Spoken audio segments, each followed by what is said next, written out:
Sometimes life can be terrible. It can be absolutely horrendous, and most of my life has been not particularly fun. I do my best in order to transmute all of the horrors that I've ever faced by seeing it as a blessing. I say that cancer is the best thing that ever happened to me. In many respects, it was. But for the last 10 years, everything that I've known has been horrendous on every level. Everything. And I've learned a lot. I've had a lot of great gifts. Knowledge is wonderful, but I'm tired of a life of mediocrity, being surrounded by mediocrity. I'm tired of having my mind censored by everything around me. I'm tired of having relationships that don't go anywhere.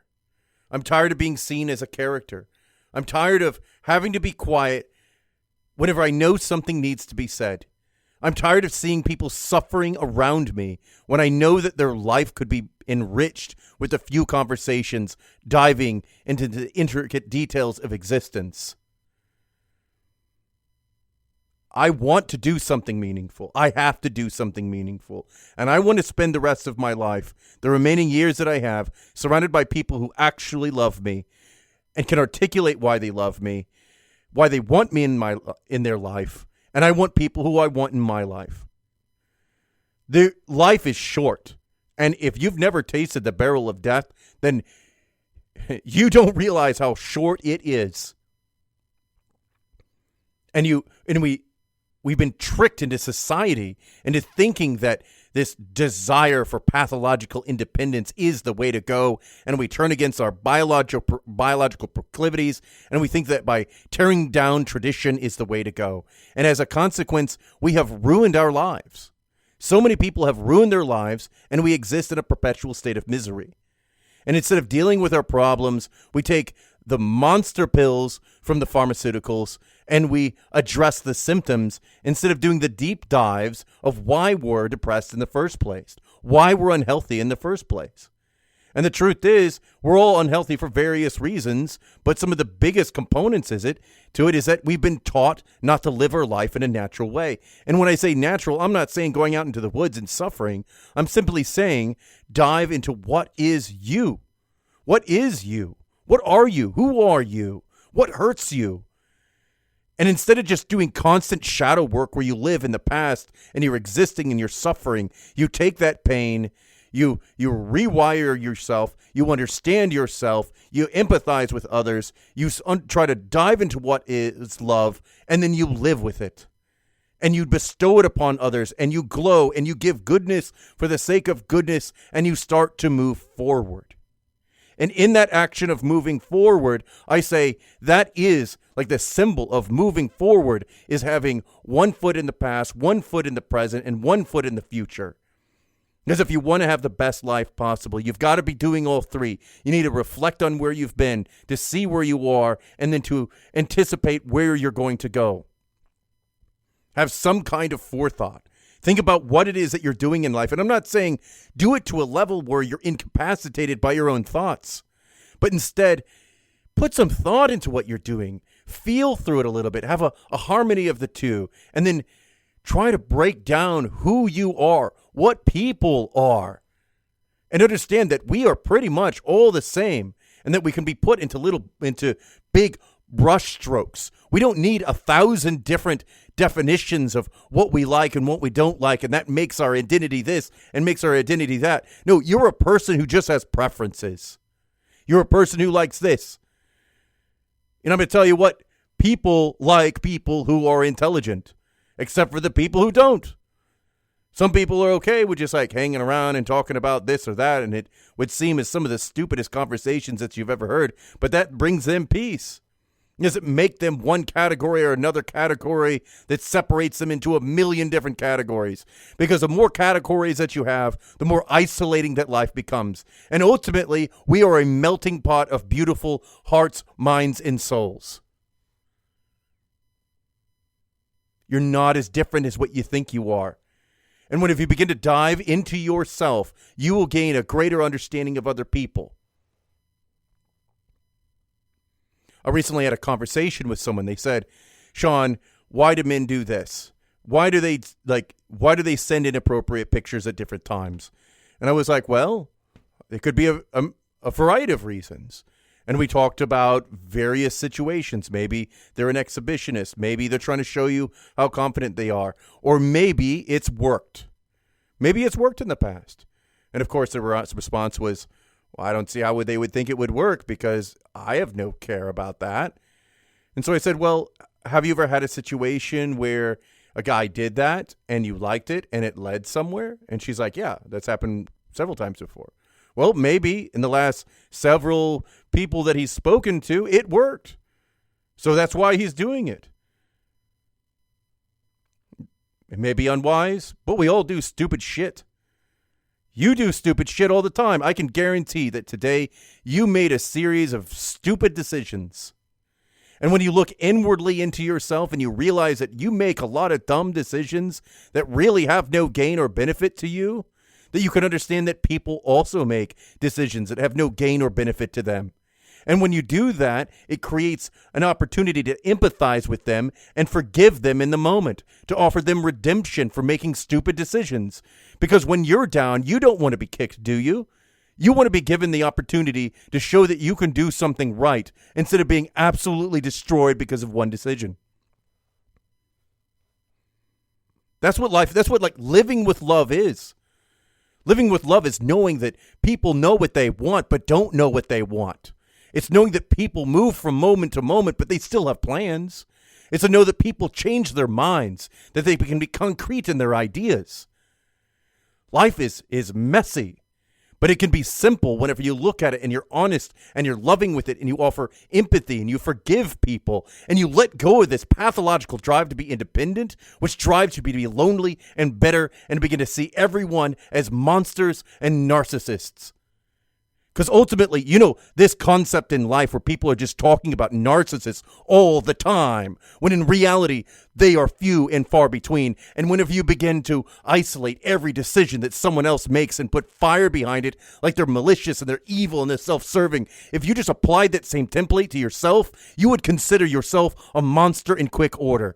And you know that you're not a monster. So stop telling other people that they're monsters too. Take some responsibility in your relationships and see what it is that you're contributing to it. Because we all have a role in all of our relationships. We're all lazy. We're all tired. We're all lonely. We're all hurt. We all have baggage. Apply the same empathy that you give to yourself and give it to someone else. And when we start doing that, life becomes softer. Instead of hunting down all this horrible stuff you can see on the internet, just stop. Stop going to these extreme sides of emotion and search out the people who offer goodness for the sake of goodness, who want to help people live their best life. It's easy to be angry at the police if all you watch are police videos tearing people apart. It's easy to think the world is terrible when all you look at is people getting hurt.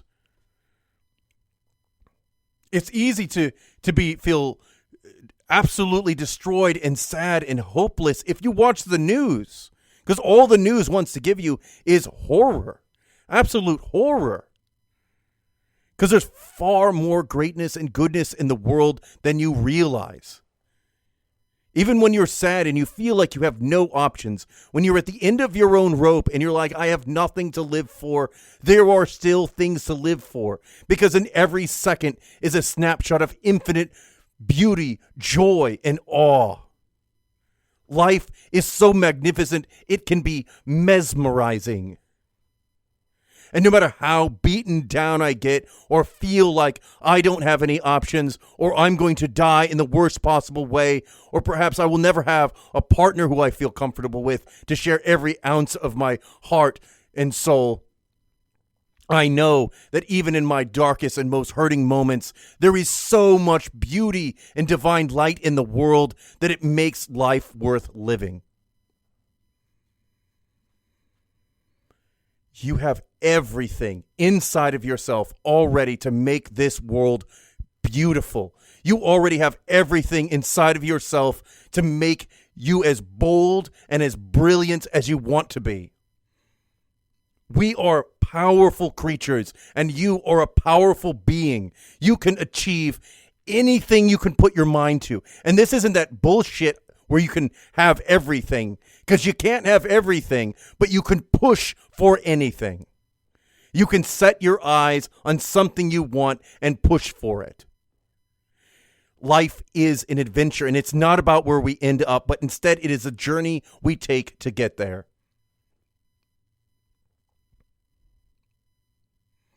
And of course, it may sound like a cliche. It's not how you play the game. It's not winning, it's how you play the game. And that's exactly true.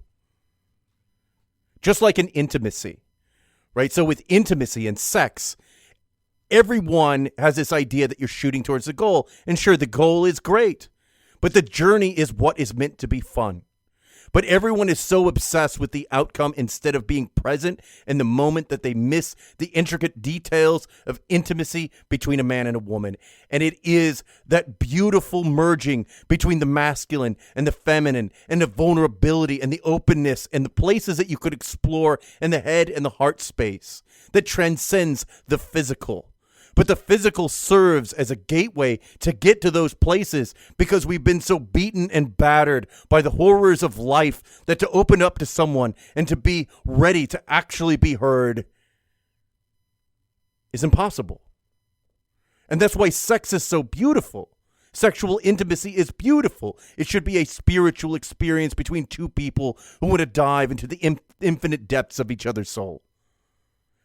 And when if you tap into that places, and even if everything doesn't work out in the way that you want it to work out, when you connect heart to heart, that is where the true pleasure is.